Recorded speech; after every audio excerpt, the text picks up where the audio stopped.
Guys, I don't know how to call this according to the Quran, because I wanted to give a title to this video, but I'm like, I don't know.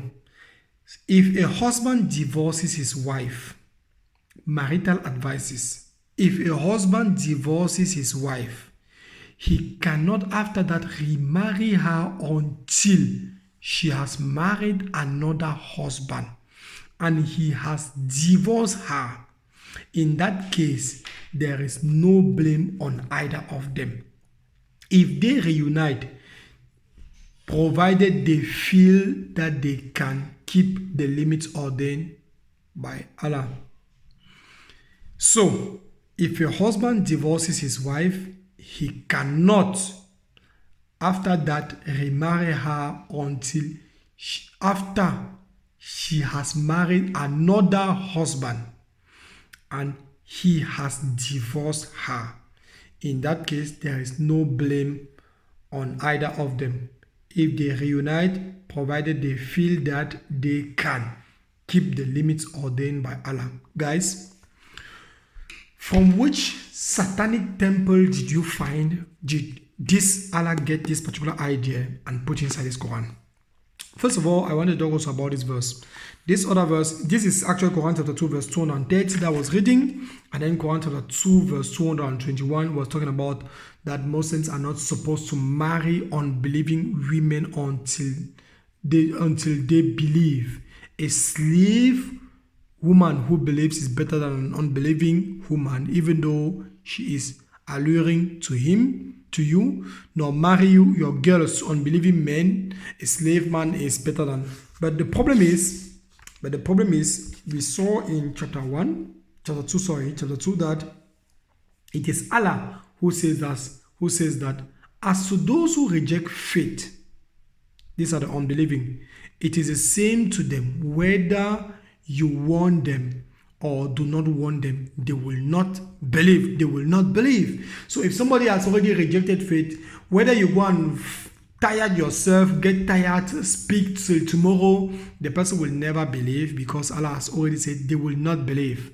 So Allah has put, why will they not believe? Because Allah has put a seal on their heart and on their hearing, and on their eyes is a veil, and he has already prepared a great penalty. Great is the penalty they incur. So whether you want to go and get married because the Quran is saying that you don't have to get married, you have to get married to, you do not have to get married to unbelieving women.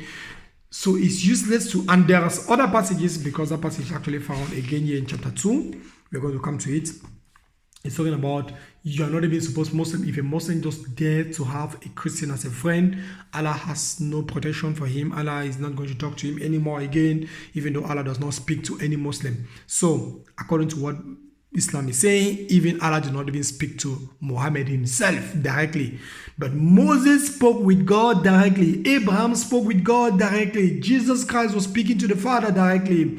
Isaac was speaking to the Father directly. But we find out that, according to Muslims, the last of the prophet, he's not speaking directly with God. What happened? Anyways, you guys know what you are believing into. So those who reject faith, they will never believe, because Allah already said they will never believe. Why? Because he has already sealed their hearts, their ears, and their eyes. So let's continue. Guys, I want you to tell me where you get all these things from. If a Muslim man and his wife are having problems, look at the kind of marital advices you are going to find. You're going to find here. Look at the kind of marital advices Allah himself is giving to the Muslims. Look, let us go to the Bible. I have typed in the Bible 1 Corinthians chapter 13, and in the Bible 1 Corinthians chapter 13 we are going to see 1 Corinthians chapter 13. Let's read together. Let me say, you can read this first part here. If I speak the languages of tongues and okay, let me just come to the part of love. Love is patient. Love is kind. Love does not envy. Love, it does not boast. It is not proud. It does not dishonor other. It is not self-seeking. It is not easily angered. It keeps no record of wrong. Love does not delight in evil, but rejoices in truth. With the truth, it always protects, always trusts, always hopes, always persevere. Love never fails, but where there are prophecies, they will cease. Where there are tongues, they will be still. They will be still. Where there is knowledge, it will pass away. For we know in part and we prophesy in part. But when completeness comes, what is part will disappear. And when I was a child, I talked like a child. I thought like a child. I reasoned like a child. When I became a man, I put ways of child behind me. For now we see only a reflection as in a mirror, but when we shall see face to face, now I know in part, then shall I know fully. So, and now chapter 13, verse 13, and now these three remain: faith, hope, and love, but the greatest is love. Look at the kind of marital advices God is giving here. So let me just say Jesus is giving here.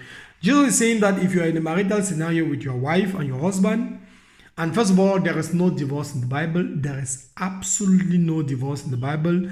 There is physical separation in houses in case there is like people are trying to kill each other, poisoning and all those stuff. Physical separation, you go and live in a different house. She goes and live in a different house until you sort out the problem and then you come back in the same house. That is it. But according to what is written in the Quran, and this is how a husband is supposed to love his wife. And then I'll find you the passage for the husband supposed to love his wife in the next video. I don't want to make this video too long, but this is the advice, the marital advice God is telling people that a husband is supposed to, if a husband and his wife, they are having multiple children and by some way there is a problem and they are not able to withstand the problem, the husband is supposed to divorce the wife, and then the wife is supposed to go and first of all get married to somebody else until she has intercourse with the second person before he has divorced her, because marriage has to go with intercourse, and then he has to divorce her, and then once he has divorced her, according to the hadith, he says he must test her Jews and she must test his Jews. Which Jews are they talking about? I don't want to think about that white thing that is coming out from intercourse. I don't want to think about it. But that is the Jews that they may be saying. She has to test his Jews and he has to test her Jews. Once they divorce now, she can now come back to her husband. Just imagine. And this is what the God of Islam is advising married men to do. Stay blessed. Surrender to Christ.